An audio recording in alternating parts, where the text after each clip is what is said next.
kok bisa tiket pesawat yang harusnya bayarnya mungkin kalau first class ratusan juta, kok bisa gratis? Saya tidak pernah beli tiket first class. Beberapa orang kaya di sosial media yang pernah kamu sebut misalnya ya, itu pun redeem. Ali yang tiap kali kamu belanja ke sini kamu dapat cashback berapa persen. Itu cuan banget. Berarti potensi dia sebenarnya 100 negara. Kuat dong. Umroh aja bisa kan? Umroh bisa? Iya. Hari ini aku mengundang salah satu orang yang sudah keliling 100 negara. Hampir 100 negara. Dan gratis tiket pesawatnya. Kurang lebihnya, Kebanyakan. Oke. So hari ini kita kedatangan Bro Agus. Halo. Thank you banget udah mau mampir ke podcast, sharing-sharing ya. Dan ini ada relatable-nya dengan kita para pengusaha. Karena ternyata kita bisa keliling negara naik pesawat secara gratis. Betul. Bro Agus boleh nggak sedikit kenalan dulu supaya teman-teman kenal ya Bro Agus nih mungkin backgroundnya apa dan kok bisa keliling negara 100 bahkan dan gratis. Thank you for having me yang pertama. Halo semua, nama saya Agus Subroto dan backgroundnya apa? Jadi sebenarnya saya ini termasuk telat traveling. Jadi dulu tuh nggak pernah kepikiran bisa keluar negeri atau suka keluar negeri tuh nggak ada lah yang namanya travel bug yang menggigit tuh nggak ada. Di saat semua teman-teman sudah sering keluar negeri, saya ini yang paling telat. Nah cuma suatu saat ada satu teman cewek yang dia ini lagi habis putus gitu loh. Dia minta temen, tolong dong temenin mau jalan-jalan. Sebagai orang yang belum pernah keluar negeri waktu itu dan belum punya paspor, tanyalah saya mau kemana gitu loh. Mau ke Singapura, mau ke Malaysia. Dia bilang udah pernah semua. Gimana kalau kita ke Vietnam?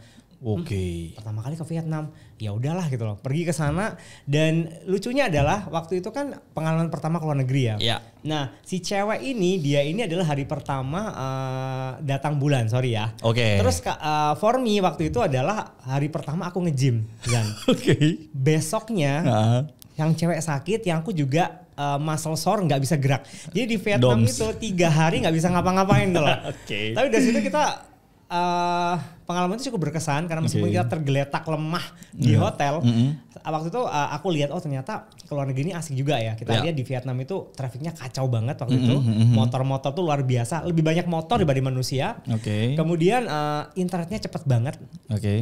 Sampai waktu mikir gini loh, Vietnam ini katanya tertinggal sama Indonesia, tapi internetnya cepet banget dibanding kita yang cuma ratusan kbps waktu itu tuh loh. Dari situ tertarik buat explore negara-negara lain. Akhirnya pergilah ke Southeast Asia yang deket-deket dulu, yang Malaysia, ya Thailand, ya gongnya Singapura. Kenapa? Karena Singapura itu yang paling beda sama Indonesia. Nah, kalau misalnya kita pergi ke Malaysia atau mungkin ke Thailand, adalah kesamaan sama Jakarta. Tapi Singapura beda banget. Pertama kali bisa masuk MRT lah macam kayak, canggih juga ya gitu. Beda juga sama Indonesia ya. Dari situ udah mulai merambah ke Hong Kong, ke Eropa dan akhirnya the rest is history. Selama 10 tahun sampai COVID itu mungkin 2/3 waktu tuh nggak pernah di Indonesia. Karena memang ya keliling-keliling. Karena travelku slow. Jadi sebuah kota tuh bisa 2 minggu, 3 minggu, 1 bulan. Jadi nggak buru-buru memang. Nikmatin aja. Menarik. Jadi awalnya gara-gara temen, akhirnya itu berarti yang sama temen udah pakai miles gitu atau? Belum dong. Waktu bener-bener ingat pesawat pertama adalah AirAsia waktu itu. Sejak saat itu, zaman dulu ya AirAsia tuh promonya gila-gilaan. Pernah cuma 500.000 itu dapat dari Surabaya ke Penang, KL, Clark itu di Filipina, kemudian balik lagi ke KL. Itu cuma 500.000. Benar. Serius? Jadi zaman dulu itu memang AirAsia tuh bikin kita semua bisa terbang. Jadi dari situ mulai belajar, ternyata kalau misalnya kita rajin, kita tuh bisa terbang dengan ekonomis dan hemat banget. Menarik. Itu mulainya. So openingnya luar biasa ya. Jadi kayak gitu. Nah terus beranjak ke dunia keliling negara gratis. Cuman tadi katanya infonya ada yang business class, ada juga yang ada bisnis, ada first class, ada. Tapi mostly kalau memang lebih gampang kalau kita mau ngirit itu pasti pakai ekonomi. Tapi itu bisa free, lebih banyak seat free-nya. So jadi mungkin dari awal dulu nih. Gimana caranya Bro Agus ini menjelaskan bahwa kok bisa tiket pesawat yang harusnya bayarnya mungkin kalau first class ratusan juta, kok bisa gratis? Oh ini panjang banget sih. Nah coba ini seru nih. Karena ini yang nonton harusnya pengusaha dan harusnya bisa mempraktekkan ini gitu ya. Jadi dulu tuh pertama kali ke Eropa, saya sama teman-teman itu mindsetnya adalah kalau lu ke Eropa harusnya tinggal di hostel. Karena hostel yang paling murah, apalagi youth hostel gitu loh. Yeah. Nah cuman karena kita di hostel itu kadang-kadang nggak bisa tidur karena orang-orang itu kalau di hostel di Eropa itu mereka sukanya pub crawling. Jadi malam hari mereka baru datang jam 2 jam 3 berisik banget. Kita orang-orang Asia yang kadang-kadang nggak ikut tuh jadi kebangun. Nah di Eropa kalau summer hostel itu harganya nggak terlalu murah juga sebenarnya. Terus kita waktu itu aku cek nih Zan, aku cek hotel-hotel yang kayak Accor misalnya itu nggak terlalu mahal tuh loh. Dan waktu itu ada diskon 50 plus 10, 60%-an lah gitu loh. Dan aku lihat nah ini hotel Ibis kok cuman harganya lebih murah dari hostel gitu loh. Kok bisa gitu loh. Dari situ aku belajar dunia loyalty. Ternyata kalau misal kita ini kalau di hotel, kalau kita ini memang sering tinggal di hotel tersebut, kita kemudian collect membershipnya, poin-poin kita numpuk dan akhirnya bisa di-redeem untuk free night. Kalau pesawat belajarnya pertama dari Garuda pasti ya, karena semua orang pasti di Indonesia terbangnya pakai Garuda.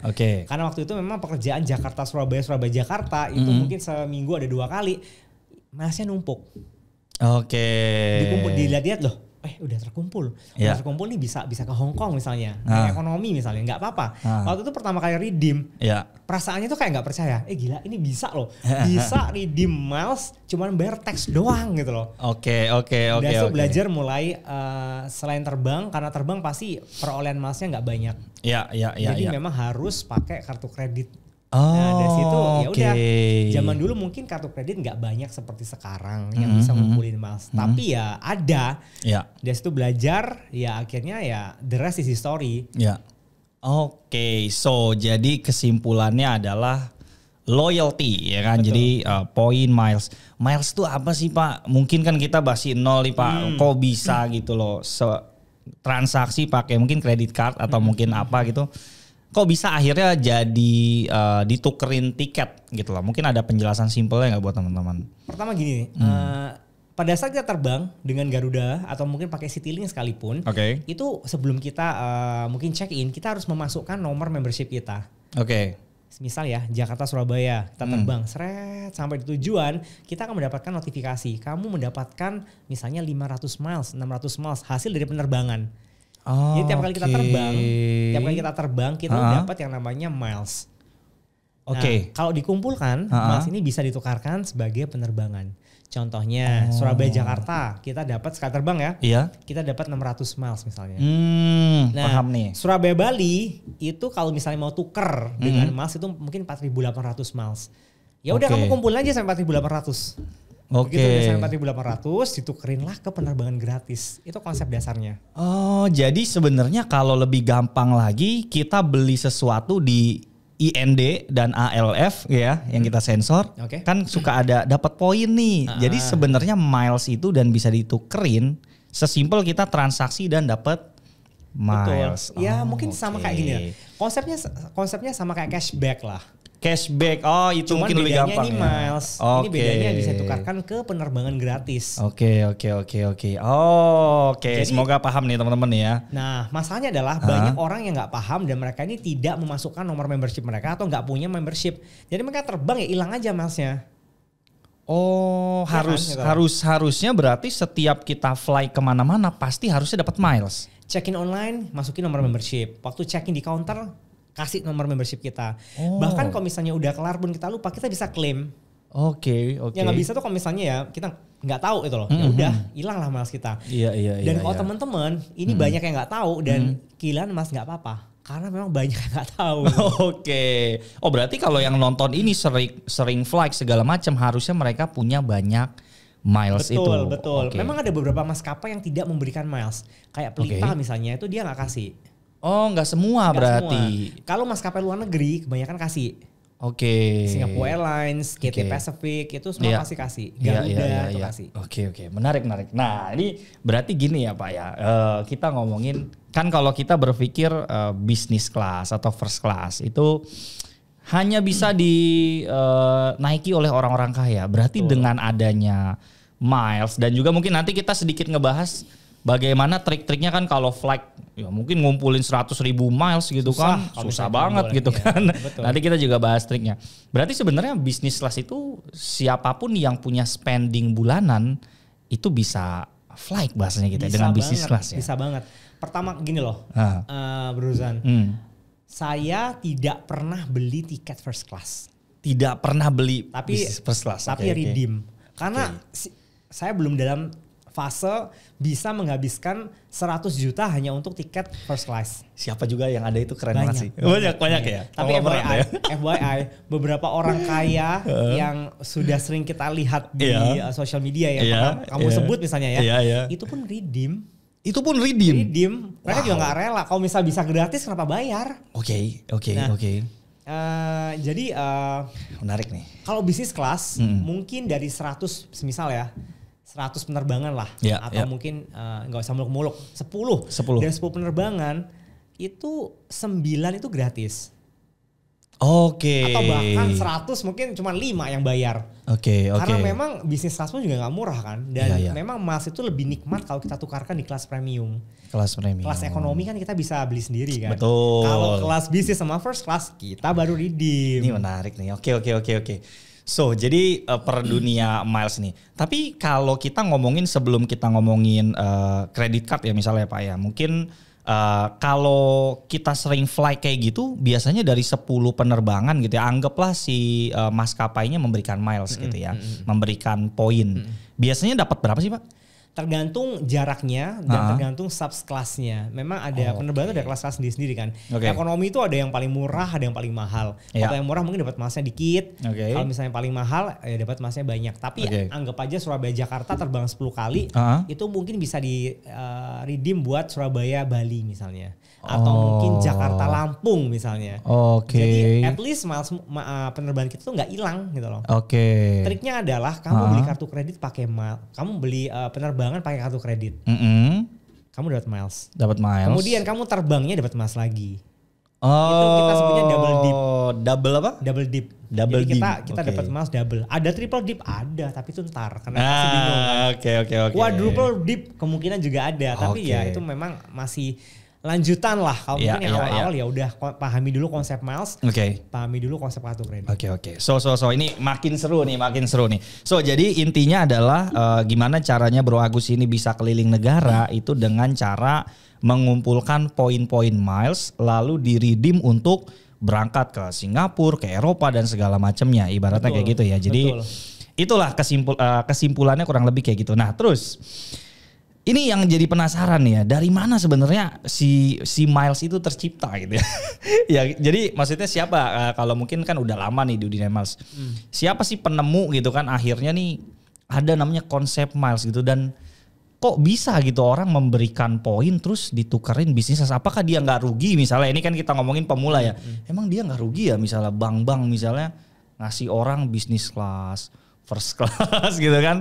Ada nggak tanggapannya gimana tuh? Jadi sebenarnya pasar miles ini terbentuk pertama tuh mungkin yang paling mature atau yang paling berkembang itu di Amerika. Oke. Jadi legacy carrier di Amerika kayak Delta, American dan juga United itu sebenarnya kalau mereka nggak punya loyalty, nggak punya miles, itu mereka mungkin akan rugi atau profit marginnya kecil sekali. Kenapa? Karena bisnis aviasi itu gede operasionalnya, gede profitnya, tapi margin profitnya itu kecil. Dengan loyalty program mereka cuannya berlipat-lipat, untungnya gede banget. Jadi salah satu ekosistemnya adalah mereka menjual emas ke bank dan kemudian bank ini memberikan reward emas ke customer untuk mendapatkan customer baru. Jadi sebuah ekosistem yang saling mendukung sebenarnya. Customer happy, airline happy, bank juga dapat customer. Jadi kayak hukum ya. Betul. Mereka semua bekerja sama sehingga win-win solution lah ibaratnya gitu bank ya. Dapat customer baru, kita tiap belanja dapat miles, airline juga dapat duit dari bank. Semua happy. Oke. Jadi tidak ada yang dirugikan sebenarnya dengan miles itu sendiri. Betul. So kalau kita nih Pak ya baru mulai ya kan, anggaplah yang nonton ini nggak tahu, bisa ya ternyata ya kayak gitu ya. Mungkin ya kalau yang nonton ini adalah pemain Meta Ads ya kan. Wah, berarti dengan seperti itu sebenarnya konsepnya tuh gini ya. Kalau kita punya spending bulanan yang gede, itu sebenarnya sama dengan kita bisa jalan-jalan gratis. Betul.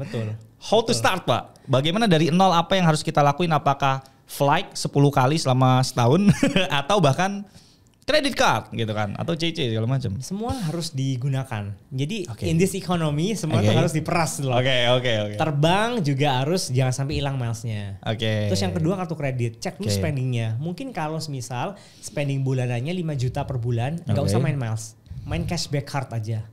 Cashback card. Betul. Jadi akan ada banyak kartu-kartu cashback yang memberikan acuan yang lumayan. Kalau misal spendingnya tanda kutip baru di 5 juta per bulan. Kalau 10 juta per bulan baru mempertimbangkan untuk main miles. 10 juta per bulan ke atas. Minimal. Itu pun juga kalau misal makin gede makin cepat kumpulnya pasti kan. Oke. Miles ini memang tanda kutip game yang membutuhkan spending yang gede kalau mau cepat. Kita nggak akan sugarcoat anything lah. Jadi kalau misalnya 5 jutaan main kartu cashback aja. Kartu cashback. Banyak kok kartu cashback yang memberikan cashback. Saya bukan ahli cashback. Ada teman saya memang spesialis buat kartu cashback.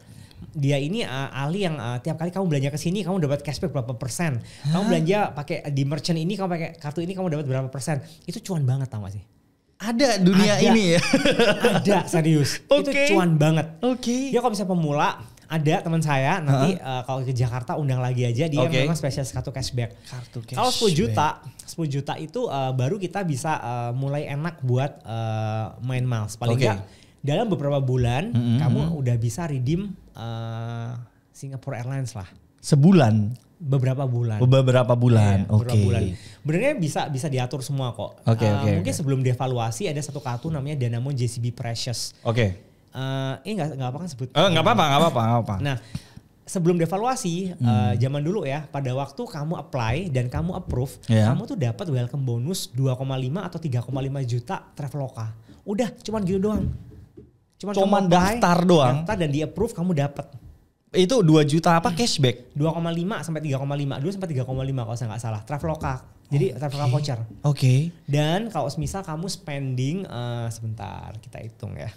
Ini menarik loh teman-teman ya. Jadi ternyata ada dunia cashback. Kalau aku jujur tadi pas datang taunya dunia miles. Ternyata ada dunia cashback. Nah, semisal ya pakai kartu ini ya. Kartu ini kamu spending 10 juta per bulan pakai kartu ini ya. Gesek. 4 bulan kamu udah dapat tiket satu Singapore Airlines dari Jakarta ke Singapura. 4 bulan doang. Kalau 3 bulan, kalau 1 tahun dapat 3 tiket. As simple as that. Jadi cuman ngumpulin begini loh, berdasarkan spending yang sudah pasti ada. Jadi jangan ngada-ngadain. Gitu loh. Kalau memang apa-apa ya udah gesek.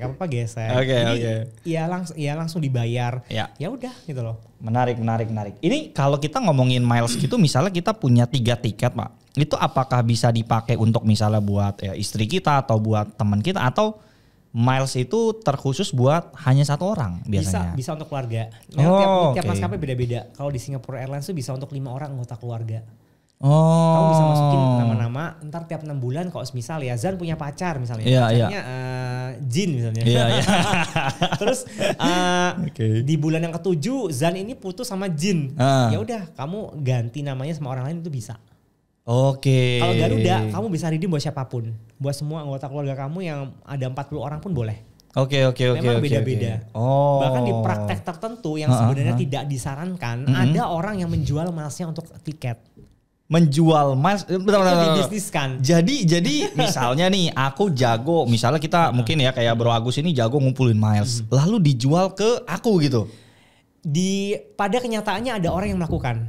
Kita tidak melakukan karena memang tidak sesuai dengan terms and condition dari loyalty yang dinikmati oleh kita sendiri dan juga keluarga terdekat. Tapi apakah ada? Banyak ya. Jadi begini, semisal aku punya 1 juta miles. Kemudian aku jual ke papanya temanku. Om, aku mau jual dong tiket bisnis kelas ke Om. Burning milesku. Kalau misal tiket bisnis kelasnya 40 juta, aku jual 20 juta. Orang kan happy banget ya orang ya. Apakah ada? Banyak. Dan boleh nggak? Secara legal nggak boleh harusnya? Tidak disarankan. Karena misal memang terlalu di abuse, akun kita bisa ditutup.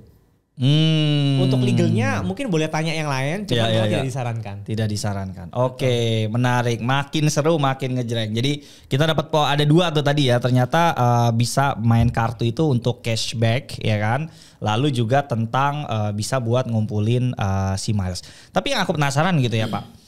Berarti kalau orang punya 5 juta tuh mainnya cashback. Berarti lalu kalau kita main 10 juta atau mungkin orang yang punya di atas itu, berarti potensi dia sebenarnya 100 negara. Kuat dong. Kalau dia punya 100 juta per bulan spendingnya ini. Betul. Tapi begini San. Dunia airline ini sangat menarik. Karena gini. Kayak beberapa tujuanku itu kan negara-negara aneh. Kayak Korea Utara. Itu gimana? Gak ada penerbangan ke Korea Utara gitu loh. Jadi meskipun kamu punya emas puluhan juta, punya emas ratusan juta, nggak ada bisa redeem ke Korea Utara karena memang nggak ada penerbangan ke sana. Tapi yang aku lakukan adalah aku redeem pesawat ke Beijing, Cina. Ke Beijing, Dari Beijing aku naik kereta ke Korea Utara. Waktu aku ke Kuba misalnya, redeem ke New York. Ya New York ya memang ke Kubanya naik pesawat yang lain. At least membantu kan. Iya. Long haul flight. Tapi apakah semua negara bisa dicapai dengan miles? Tidak selalu. Tidak selalu ya. Tapi at least destinasi besar, kota-kota besar pasti bisa. Oke. Ya sebenarnya kita nggak muluk-muluk ya, orang-orang yang umroh aja bisa kan? Umroh bisa. Iya. Oh iya, itu kan termasuknya kita fly ke Arab mandiri. Ya. Oh ya, aku sempat lihat postingannya kan? Bro Agus kan punya kelas ya, punya AZ apa? AZ Travel. AZ Travel itu apa? Pernah bahas umroh mandiri dan memang banyak orang yang suka dengan umroh mandiri. Selain harganya lebih murah, karena kebebasan memilih hotel, kebebasan waktu itu lebih fleksibel. Dan ada tuh. Ada, komunitasnya juga ada. Menarik. Ada. Jadi ternyata kita juga bisa umroh menggunakan miles. Ini makin menarik lagi nih pembahasan kita nih ya. Bisa. Oke, gini Bro Agus nih. Ini luar biasa nih. Jadi banyak pertanyaan nih. Oke. Nah, berarti ya teman-teman yang baru mulai itu dan punya spending banyak, berarti apa nih yang mereka lakukan step awal misalnya punya spend di atas 10 juta berarti. Apakah dia harus mulai apply kartu kredit yang punya? Karena setahu aku kayaknya nggak semua credit card punya program miles. Betul. Jadi gimana langkahnya nih untuk yang baru mulai biar dapat eksekusinya langsung ya? Banyak banget kartu untuk pemula. Banyak ya. Kita tuh biasa membedakan apakah kartu itu butuh tabung dana apa enggak. Tabung dana itu penempatan dana. Kalau misalnya pemula, kita pasti tidak akan menyarankan untuk tabung dana. Ambil kartu pemula. Contohnya yang paling umum Genius misalnya. Genius ya. Boleh nanti Genius masuk sini ya. Nah, Genius itu kan dari bulan Agustus dan juga September mereka punya welcome bonus. Kalau dikejar kita dapat 24.000 miles. 24.000 untuk welcome bonus. Bisa kemana tuh Pak? Singapura kalau misalnya lagi promo 59.50. Jadi dibagi aja dapat 4 tiket. Wow. Enak kan? Telat. Udah lewat ya? Sekarang masih ada cuman nggak tahu keburu Ubernya. Oke. Menarik Genius ya. Itu kalau dia tuh punya kategori namanya jadi semisal ya. Kamu set kategori favoritmu di Genius itu adalah makanan. Tiap kali kamu beli makanan di Genius, kamu dapat poin double. Itu earning rate-nya oke banget. Jadi untuk terbang gratis akan lebih cepat. Jadi untuk pemula biasanya kita akan mungkin condong bantu mereka set ke makanan dan minuman. Jadi tiap kali mereka ke restoran, mereka jajan itu tap aja kartunya. Itu contohnya. Bahkan ya ada yang lucu. Apa tuh? Kartu-kartu yang spesifik kayak bank tertentu yang akan mendapatkan bonus poin pada waktu Manchester United menang itu ada loh. Gimana? Jadi klub bola menang, dia dapat dia dikasih periode waktu. Setelah menang, kamu dapat earning rate yang oke. Masalahnya kan MU emang sering menang. Belakangnya beneran nih. Ya, aku nggak tahu dunia bola by the way. Nah, itu ada. Jadi memang serba spesifik. Sekarang ada yang kartu BUMN yang kerjasama sama sebuah klub yang lagi happening. Jadi sebelum kamu jajan di klub itu, kamu dapat masnya lebih gampang. Itu ada. Ada mungkin puluhan ratusan produk kartu kredit dengan tujuan spesifik. Oke. Jadi untuk pemula kalau saranku sih yang paling gampang udah ambil Genius dulu. Ini bukan di endorse ya. Kita nggak di endorse guys. Ini pure sharing aja pure ya. karena memang paling gampang, paling pemula friendly. Oke. Kayak gitu. Sip. Atau UOB Garuda misalnya. Itu bisa membantu. So jadi berarti langkah pertamanya kalau misalnya teman-teman di sini yang nonton spendingnya misalnya 20 juta sebulan, 30 juta sebulan. Nah itu udah udah naik level. Kayaknya aku udah bisa sebenarnya. Nah, cuman ini nih ya teman-teman, please help me di sini. Kita ngomongin di ranah, mungkin tadi bahkan ada yang sempat sampai umroh. Jadi gimana nih pandangan Bro Agus misalnya untuk mensiasati kayak, tapi kan kalau kita pakai credit card orang-orang awam nih kadang, wah itu riba nih kalau di Muslim nih Bro Agus ya. Kira-kira gimana nih? Mungkin apakah dengan caranya mungkin sempat sharing-sharing juga, bayarnya tepat waktu gitu loh sehingga nggak terkena bunga. Nah ini gimana nih supaya kita sama salah satunya aku juga masih mencari jawaban ya. Jadi so please yang nonton ini maju mundur maju mundur gitu loh. Ada tertarik kemudian dia takut, tertarik kemudian mundur lagi. Nah makanya harapan kita bikin podcast ini please banget kalau kamu Muslim dan kamu tahu ini ya kan please komen. Tapi kita juga perlu jawaban nih dari suhunya Miles. Kira-kira apa sih jawabannya supaya kita lebih yakin lagi gitu dan teknik-tekniknya seperti apa biasanya? Sebenarnya gini loh, kartu kredit itu harus diperlakukan sebagai kartu pembayaran. Kartu pembayaran. Jangan dipakai sebagai kartu utang gitu loh. Kalau misal kamu bayarnya on time, kalau kamu bayarnya memang tidak telat, kamu nggak kena bunga, nggak kena denda. Oke. Annual fee bisa dihapuskan. Annual fee itu apa Pak? Iuran tahunan. Oh jadi kalau kita punya credit card kita harus bayar setahun sekali itu ada bayarnya. Betul, tapi bisa dihapuskan. Oke. Mungkin 9 dari 10 kartu kredit di Indonesia itu bisa dihapuskan. Jadi sekarang pertanyaannya, kalau memang point of view-nya ada riba, kalau misal memang kita nggak kena bunga, nggak kena denda, ribanya dari mana? Ini pure, kita pure saling bertanya. Iya betul. Please teman-teman komen ya, karena saya juga sedang mencari jawabannya. Tadi kan udah keliling sampai 100 negara nih. Ada gak sih cerita negara yang mungkin pengalamannya lucu banget, kocak, atau mungkin gila sih itu negara yang menurut gua gila sih ada negara kayak gitu. Ada gak? Banyak. Oh banyak. Yang the best, yang terhot, yang sepengingatan Bro Agus nih, wah gila banget nih negara gitu. Ada banyak negara yang memang di luar ekspektasi ya. Baik itu oke atau mungkin kurang oke. Yang oke itu Iran. Jadi kok kenapa Iran ini? Kalau orang bilang apa negara favorit kamu? Banyak orang yang bilang mungkin Jepang, mungkin Korea Selatan, mungkin yang itu Swiss, itu oke. Oke. Tapi ada satu negara yang saya nggak akan ragu buat masukin sebagai top 10 negara favorit, Iran. Why? Jadi saya tuh pernah ke Iran, road trip ke sana dari ujung ke ujung. Pakai guide dengan naik mobil aja, ya road trip biasa lah gitu. Oke. Dan apa yang digambarkan media-media Barat mungkin tentang Iran itu nggak sepenuhnya tepat, karena di sana tuh sebenarnya orangnya asik-asik aja gitu. Oke. Ini dari guide saya tuh belajar satu fakta yang unik. Katanya Iran ini termasuk salah satu pusat renoplasti dunia, alias operasi hidung. Hah? Itu Iran? Iya. Bukan. Yang orang tahu kan Singapura atau enggak Cina misalnya gitu. Atau mungkin Thailand Korea gitu. Nah kan saya nanya kan ya, kan hidung kamu kan udah bagus ya. Operasi apa? Kalau kita yang pesek mungkin iya gitu loh. Makanya. Jawabannya apa? Hidungnya ketinggian. Oh jadi mau dipotong.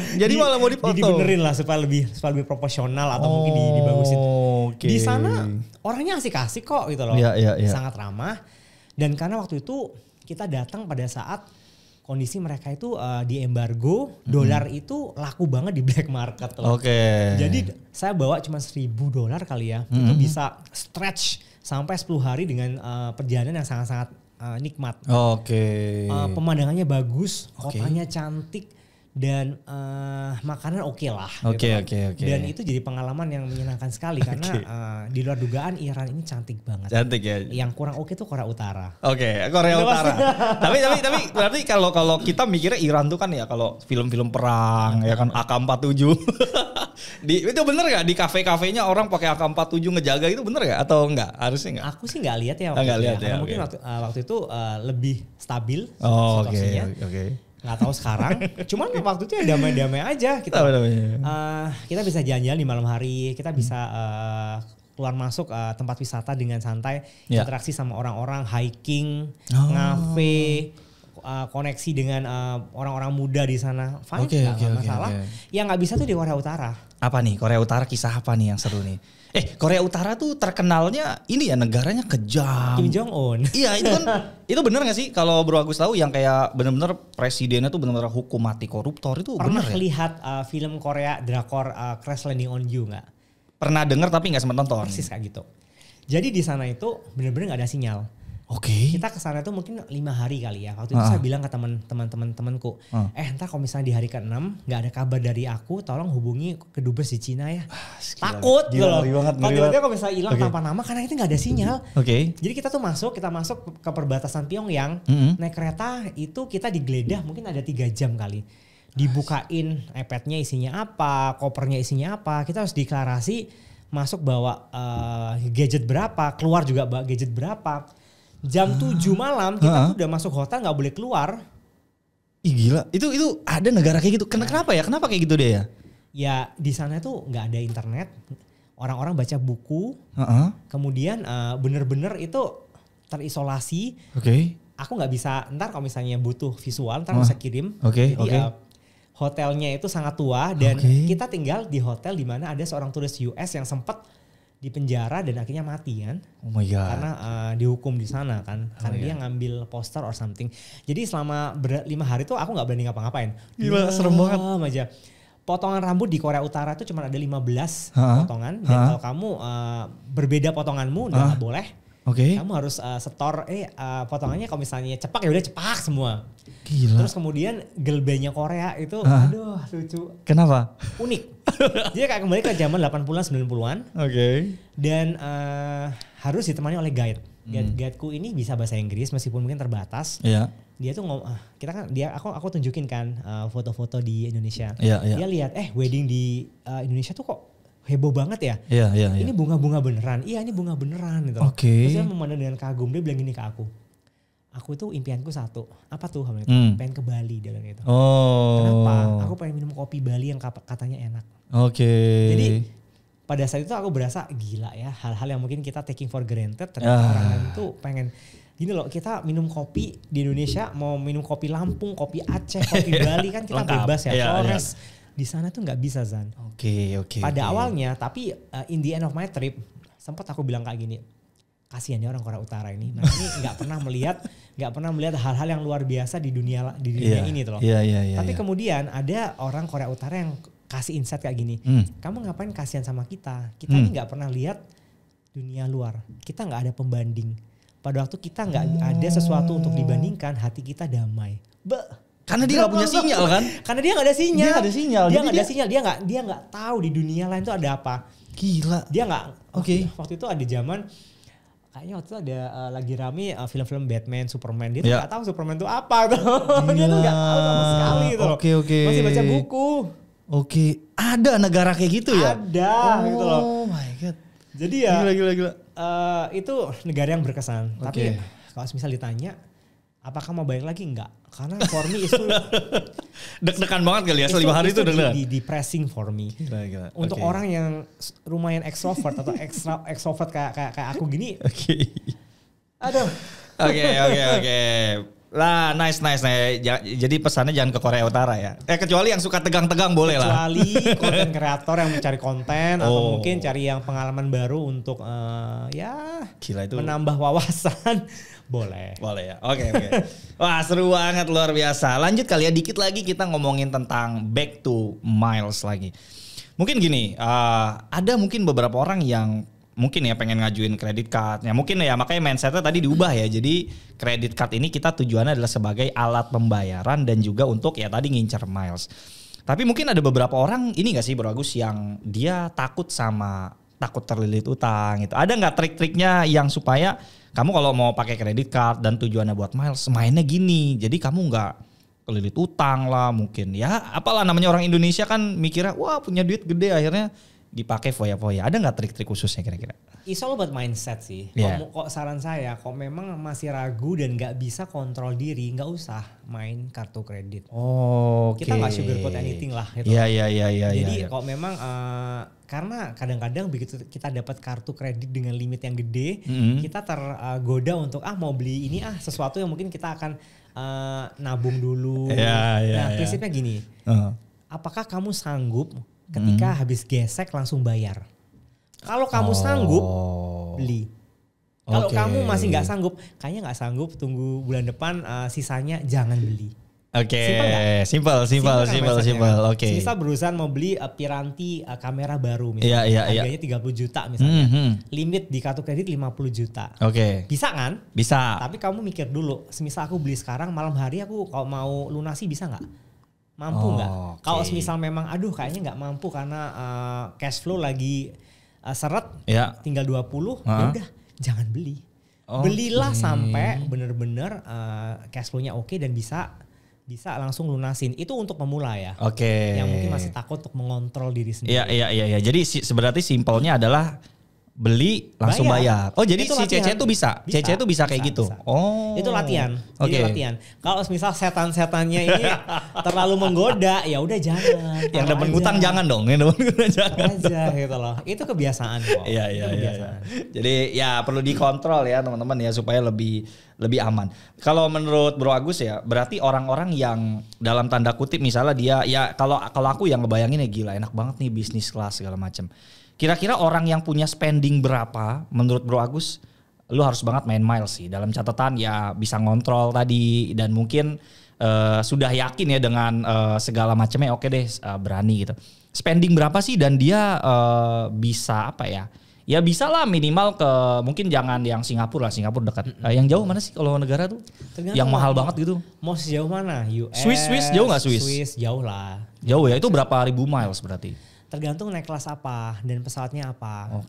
Jadi tiap airlines itu pasti punya masjid sendiri. Kalau misalnya Garuda misalnya ke Hong Kong 25.000 miles misalnya. 25.000 miles. Tapi SQ kalau misalnya tahu cara menggunakannya Singapore Airlines yang mungkin hard produknya lebih bagus daripada Garuda. 13.000 aja bisa. 13.000 miles. Itu perlu spending berapa di credit card untuk dapat 13.000? Tergantung kartu kreditnya apa dan semuanya tergantung kartu kredit dan juga earning rate-nya dari kartu kredit. Kalau misal di spendingnya 10 juta per bulan dengan kartu kredit yang tepat, 4 bulan pun masih bisa. 4 bulan bisa. Oh jadi ini ya teman-teman ya ada namanya earning rate. Earning rate itu sama dengan apa? 10 juta untuk 13.000 nggak bisa 4 bulan. Nggak bisa ya. Tergantung kartunya sih. Dan namun soalnya udah devaluasi. Kecuali Genius tadi ya welcome bonusnya sampai 24.000 berarti udah bisa ke. Dan benernya welcome bonus ini bermacam-macam dulu ya. Zaman Point and Miles itu thriving tahun 2022 2023. Maybank itu pernah kasih 120.000 welcome bonus. 120.000. Itu buat kemana bisa tuh? 120.000 itu bisa kemana-mana. Kamu ke seluruh dunia pun bisa dan bahkan naik first class Singapore Airlines.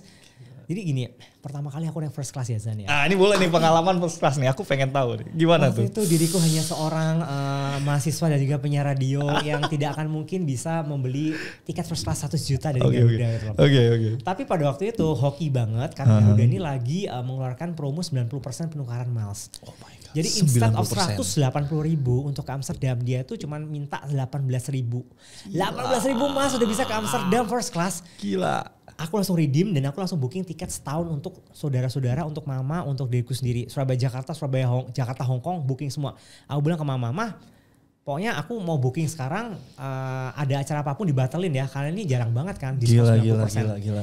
Aku booking Zan langsung ke Amsterdam first class. Pertama kali naik first class di sebuah apartemen di Jakarta yang waktu itu apartemennya ya bisa dibilang bukan apartemen mewah. Garuda telepon. Pak, Bapak penumpang first class, nanti kita akan jemput di hari H. Jadi penumpang first class itu dijemput di rumah. Dijemput? Apartemenku waktu itu adalah apartemen kecil yang bahkan untuk belok-belok itu kalau mobil gede susah San. Oke. Terus dia bilang begini, mau dijemput pakai apa Pak? Mau Alphard, mau BMW, dikasih pilihan.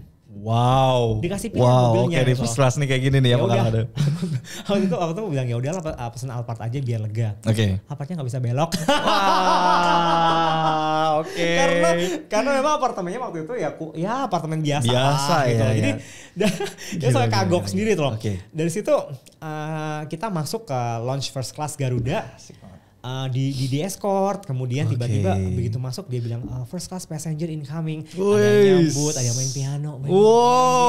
Udah kayak ratuan. Udah kayak ratu dan raja itu. Kita kagok banget Zan, karena kita kan anak-anak dusun ya, yang pertama kali first class. Jadi kayak yang oke lah, kalau bisnis masih lihat orang bisa kanan kiri. Iya. First class penumpangnya waktu itu cuma 2, 1 bule di depan. Jadi dia kayak gede gitu ya, di kabinnya tuh gede banget gitu loh. Gede. Dan duduk chefnya datang memperkenalkan diri. Saya chef on board untuk kali ini. Hari ini ada ini menunya gitu loh. Wow. Sepatu itu kita copot diambilin sama pramugarinya, kan kita jadi risih ya. Iya. Aduh dia kasih drama gitu loh.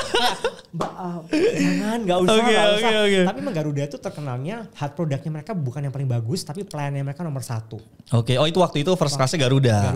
Oke. Jadi tidak ada pramugari di seluruh dunia yang punya servis seperti Garuda waktu itu.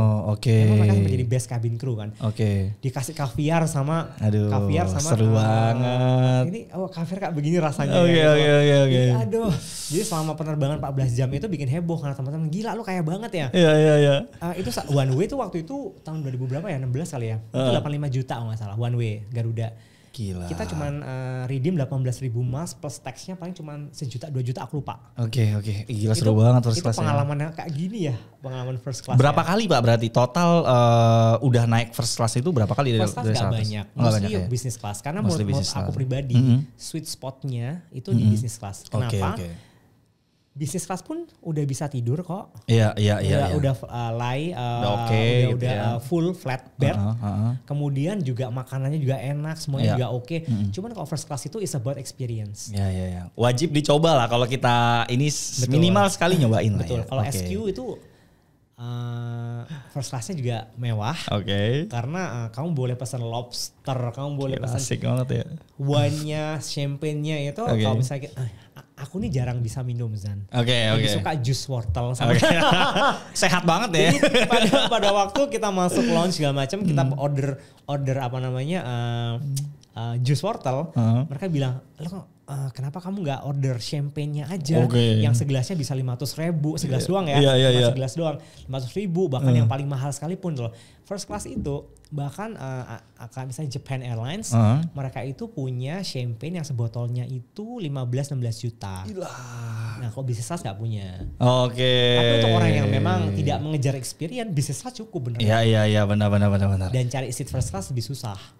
Dan memang milesnya lebih banyak. Iya pasti lebih mahal ya bahasa kita ya. Jadi for me daripada ntar ketagihan first class, bisnis class aja saya. Bisnis class ya. Please teman-teman yang nonton bantu aku mencari jawaban ya supaya aku yakin pakai credit card dan buat ngumpulin Mas. Tapi gini bro, kan mungkin terbangnya gratis. Gimana tentang hotelnya? Kan hotelnya mahal di sana gitu. Kira-kira ada tips juga kalau untuk hotel dan segala macam? Apa miles juga bisa buat hotel? Ada. Memang hotel ini tidak sebanyak pesawat ya. Kalau misalnya di Indonesia itu mungkin kartu kredit yang bisa untuk hotel itu cuma segelintir. Oh, jadi bisa juga. Tapi apakah ya? Ada. Oke. Contohnya CIMB, World Accor itu bisa. Oke. Kamu bisa kumpulin poin hotel dari situ. Dan kenapa Accor? Karena Accor ini adalah chain hotel yang paling enak buat orang Indonesia. Kenapa? Kalau mau murah ada Ibis. Dan Ibis itu di seluruh dunia ada.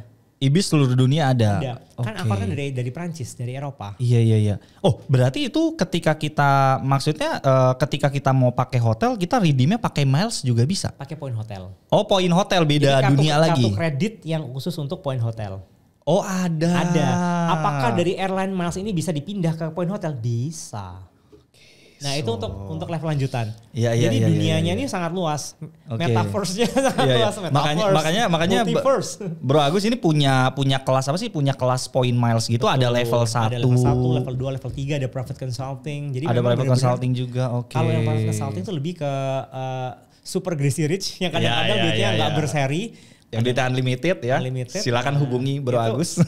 Itu mereka bisa beli pakai cash, tapi prinsipnya kalau bisa gratis kenapa harus beli? Iya. Pasti dia lebih menyenangkan juga ya, kok dunianya tertarik itu. ya. Oke, menarik. So jadi buat teman-teman yang nonton yang mungkin crazy rich, duitnya banyak ya. Gak harus crazy juga. Pemula kan bisa mulai juga bisa gitu ya. loh. Nanti boleh kontak-kontak apa ada Instagramnya atau apanya mungkin? Agus_2 kali Subroto. Oke. Itu Instagramnya. Nanti dari situ boleh cek aja kira-kira mungkin apakah ada produk yang cocok untuk kebutuhan teman-teman. Oke, Sama cari kelas atau mungkin digital produk juga ada. Oke, menarik. So jadi thank you banget Bro Agus sharing-sharingnya. Jadi intinya kita ternyata sebagai pengusaha yang spendingnya gede gitu kan, ternyata bisa dimanfaatkan untuk redeem miles untuk keliling negara ya kan, dengan bisnis kelas ataupun ekonomi atau bahkan first class, dan juga hotel ternyata juga bisa. Menarik sekali. Jadi gimana Zan? Apakah sudah berubah stand-nya atau masih ragu? Please teman-teman, setelah podcast ini tayang aku pengen lihat komentarnya. Bantu aku lah. Aku pengen juga nih keliling negara. Bahkan kalau aku lebih pengen umroh ya. Wah, itu lebih asik Citylink juga banget bisa sih. loh, domestik pakai Citylink juga bisa. Iya, pengen ngerasain lah umroh naik bisnis kelas, ya kan, hotelnya juga mewah-mewah di sana. Pokoknya lah ini makanya tujuannya bikin podcast salah satunya untuk mencari jawaban tadi. Bro Agus mungkin ada sedikit closing statement nggak buat teman-teman yang pengusaha terutama supaya segera main miles gitu? Mungkin lebih ke, mungkin ini juga pesan buat Zan juga ya. 3 kata aja. Oke. Beraksi, jangan cuma berbicara. Itu berkata. Beraksi jangan cuma berbicara. Oke, thank you teman-teman. Sampai jumpa di next podcast. Bye-bye.